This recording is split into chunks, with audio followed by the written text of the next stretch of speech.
Mag-ingat, makagago. Nakatingin ako sa'yo. Kung tototohanin mo yung threat na yan, Doc Adam, if I die, publicly, sinasabi ko ngayon, mga kahombre ko, if I die, tomorrow, sa isang bukas, alam nyo na si Doc Adam at si Nico David ang may kagagawan kung ba't ako mamamatay. Kailangan ko yatang bumalik para ipakita yan sa tao.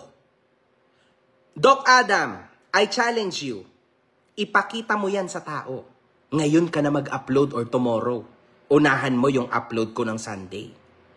Ipakita mo sa tao yung mga mali na sinabi ko sa part 1 and part 2. Make sure lahat yon maibabalik mo at mai-state mo na mali. Make sure. Kasi kung isa, dalawa lang, huwag ka nang magrebat. And isa pa, si Nico David hindi makarebat sa sarili niya. Ikaw na hindi kita binanggit, ba't ka lumabas? Sino ka ba sa akin ngayon? Ikaw yung nakialam sa sitwasyon na to. Hindi naman kita binanggit eh. Kailan kita binanggit? See? Doktor ka pa naman, hindi mo alam yung bagay na yan. Sa bagay, hindi naman kasi natututunan yan sa libro. Sa household yan natututunan. Diba? Bumalik ka. Ipakita mo sa tao yung mga mali mong nakikita sa mga videos ko. Okay? Bumalik ka ha. Gusto ko yan. Gusto ko ipakita mo lahat yung mali. Gusto ko yan. I've changed. I've changed a lot. Doktor ka, hindi ka nagre-research. Doktor ka sa lagay mo na yan. 10 buwan na akong nagbago. Hindi ka nag-research. This is your biggest downfall. Pabalik ka pa lang, hindi ka na makakabalik. You will never ever win against me. I-explain ko sa'yo in a bit. You'll see. See? Hindi ako galit. Hindi na to si makagago na hinarap mo dati. Ito na yung makagago na legit, totoo. Gets mo? Kayo yung naging makagago, ikaw at si Nico David. Hindi nyo ginamitan ng utak. Wala ka nung tinatawag na timing. Sa maling timing ka pumasok sa issue. Baon ka tuloy. Para ka nagbukas ng pinto at dumiretso ka, hindi mo alam, bangin pala yun. Never kita binanggit sa mga videos ko. Sa part 1 and part 2. Bakit ka nandito? Hindi natin alam. Ayoko mag-assume. Hindi ko alam. Ayoko mag-assume. Wala na rin ako sa kasinungalingan. Tapos na ako sa mga sinungaling ko noon. Abante tayo. Mag-ingat, makagago. Nakatingin ako sa'yo. This is a threat. Tinanong ko ito sa mga abogado namin. And kaya mo to binura, Doc Adam, kasi this is a public threat. See? Doktor ka, but you never saw this coming. Kaya binura mo na lang. Pero wala kang mabubura sa internet. Titi nga na pinakita ko sa internet hanggang ngayon hindi mabura sa tao eh. Diba? And tama kayo. Makikita yan ng mga anak ko paglaki nila. Pero I know for a fact na dahil dito sa redemption arc ko na to, kasama ang mga kahombre ko, mabubura lahat yan. Kasi kahit anong mangyari, kayo na po ang bahala magpaliwanag sa mga anak ko kung bakit ako ganung katanga nung panahon na yon. But now, it's all about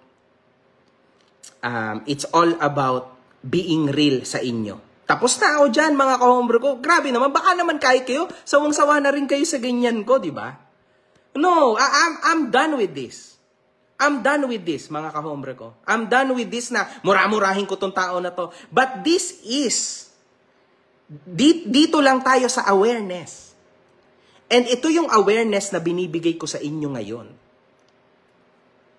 Profesor at doktor, hindi marunong mag-research. Ayan, ang ibig sabihin niyan, kapag hindi mo profession, wag mong pasukin yung mundo na yon. Dahil hindi ka magiging matalino sa field na yon. Hindi mo kasi forte yon. Clear? Kasi ako, kung papakialaman ko yung medical field, kung papakialaman ko yung pagiging professor sa teaching, magmumukha akong, alam niyo na. And that's a mistake because hindi ko yan forte. Diba? Paano yon? Right? Kaya hindi ako nakikialam dyan sa mga galawan nyo. Dito lang ako sa forte ko na talaga ngayon. Diba? Let's stick to the arguments. Balik tayo. Mag-ingat, makagago. Nakatingin ako sa iyo. And alam mo kung ano nangyari sa dating eksena natin, or do I need to remind you? This is a complete threat. Nananakot siya. He is trying to bully me. See, Doc Adam? Huwag mo nang itry. It's never gonna work. Sabi nga ni Boss Caillou, this is a different environment now. Hindi mo na to environment. Characters has been shuffled. Hindi na ako yung dating ako. So you lose. Real talk. And this is a threat. Isang banyaga magte-threat sa akin, sa bansa ko. Real talk, duduraan kita sa mukha, Doc Adam.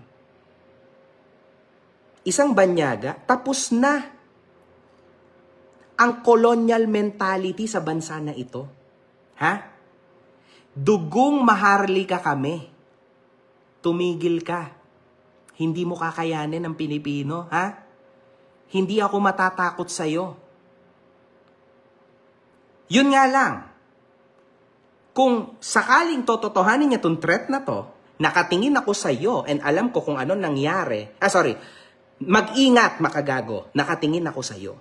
Kung tototohanin mo yung threat na yan, Doc Adam, if I die, publicly, sinasabi ko ngayon, mga kahombre ko, if I die, tomorrow, sa isang bukas, alam nyo na si Doc Adam at si Nico David ang may kagagawan kung ba't ako mamamatay. Because this is a public threat to me. Kaya niya to binura. And it's sad. But if I die because of this, okay lang. Ganun talaga. Kailangan pagbayaran lahat ng kasamaan sa mundo. Siguro hindi enough yung pagre-repent ko ng 2 years and 10 months kasi kailangan kong magbayad sa life ko. That's it. It's okay. Tatanggapin ko yan. Ganun talaga. Pero mga kahombre ko, if I die because of this, putang ina, huwag nyo naman akong kalimutan. Ipaglaban nyo naman sana ako. Ha? Alam nyo naman eh. Diba? Alam nyo naman, yung full story ko. I am an open book. Doc Adam, kung ang ilalabas mo ay yung mga nakaraang video ko, you automatically lose. Because tapos na yon. Stick to the arguments. Diba? If ilalabas mo yung mga dati kong video, it's never gonna work. So you lose. Ganon lang yon. Diba? Kita mo na, Doc Adam, kung ano yung pinasok mo. You need to repent too. You need to repent too now.